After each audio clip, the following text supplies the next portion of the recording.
Radio 1, Radio 1, Reggie. We got radio and we were very happy. Stop when we got number 1, we were quite happy, as you can tell. Normally it's very, very quiet in the studio, but today Reggie had to move studios and everything because there were so many people outside Radio 1, which for us was a bit mad. So we were going to a secret location where we didn't know we were going, and like I remember being stuck in traffic thinking, are we going to get to this interview and is it going to happen? And then, you know, we got there, did the interview, found out we were number 1, and it was amazing. One Direction, you were officially number 1 in the UK. So boys, we're number 1.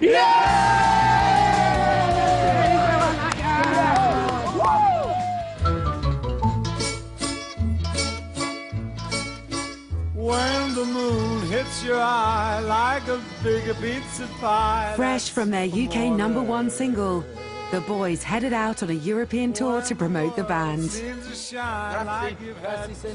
We went to Europe to try and put One Direction on the map. What a trip. This is nice to kind of chill with the boys and just walk around, and it's really nice to take it in on kind of a tourist kind of level. Often it's just work, so it's nice to actually come somewhere and actually enjoy it. See a bit of it. For the X Factor for me, I'd never even seen a plane in real life, so a bit of a difference for me, like seeing all these places and stuff. I didn't have a passport before One Direction. I never needed one, because I wasn't planning on going anywhere.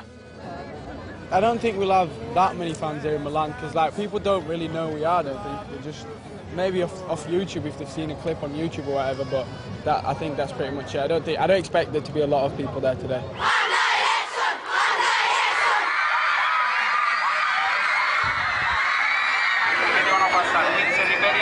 I think like maybe 4,000 people turned up, and it felt like we had put the city to a standstill. And you know, there was police called down. The event nearly got called off because it was too dangerous.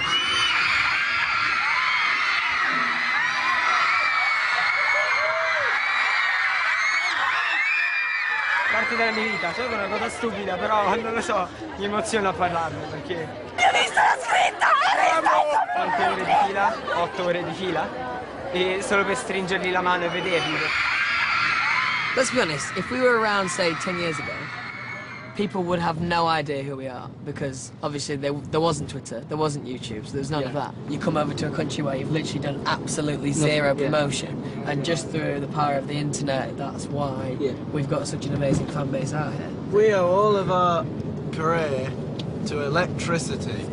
And the internet.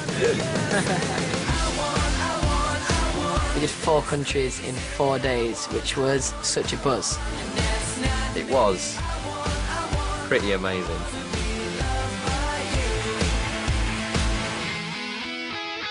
You've got everything you need, but you want accessories. Got to hold it in your hand. If I choose the world for you, I bet you wouldn't have a clue. Don't you know that I can't stand?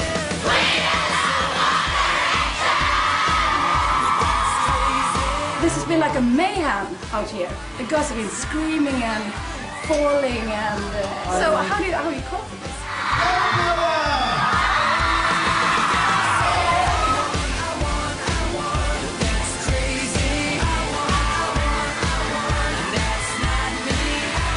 Today was an absolute amazing day. Munich and all is just a lovely city, and we're heading off to Amsterdam tonight. Yay! It's great to have the lads there. Travelling around Europe and stuff would be very, very hard to do on your own, because you know you get lonely just going in and out of hotels, arriving in on flights and just going straight to bed. But if you arrive in a flight with the lads, it's just we chill for a bit, whatever. Reverse, reverse, quick, Louis. What an idiot! We made it. Hoi, everyone! Hoi! People of Amsterdam, hoi! Smart, get out of your way.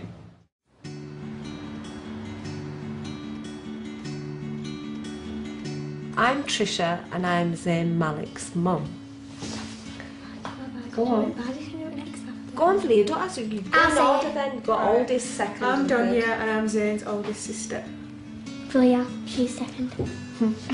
Go on, Valia. I knew she would be like this. I said she would. What did I say? I think my mum's very proud of what I'm doing. Obviously, it must be a bit strange for her to kind of, you know, overnight for her son to be in this boy band doing something where I'm not at home all the time because I was at home before. This is my phone, yeah. I do get quite a few funny looks when I get this out. If I'm in McDonald's and there's a young girl behind me, they kind of look at me and say, why has that granny got a picture of Zane? If we could only have this life for one more day. You know, if someone told me I could change something about my life at the moment, it'd only be that I'd see my friends, my family now. If I go out the door, like when I've got my suitcase, I'm like, right, I'm going away now, I'll see you whenever I get back or whatever, walking out the garden with my suitcase, and she'll just start crying, like full-on beefing. When he comes and he sees me crying at the gate, he'll say, Mum, I'm not going to war, do you know? I'm going, you know, to my job, you know, this is what I love doing. The driver comes for him, and I have to stand there and wave back to him. I know they're very, very, very busy. He doesn't get a chance to text very often, but occasionally I'll get one saying, I love you, Mum.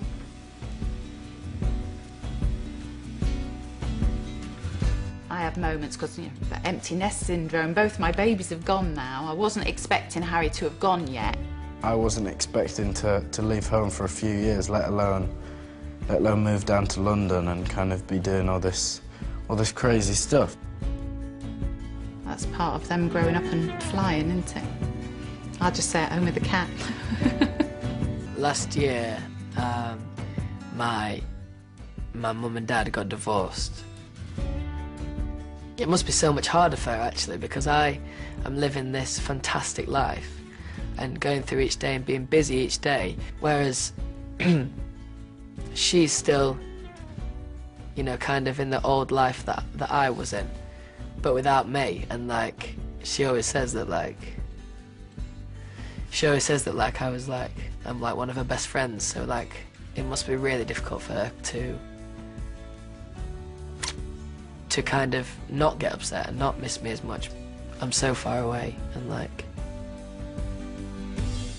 yeah. Only us five know what it's like to do these things.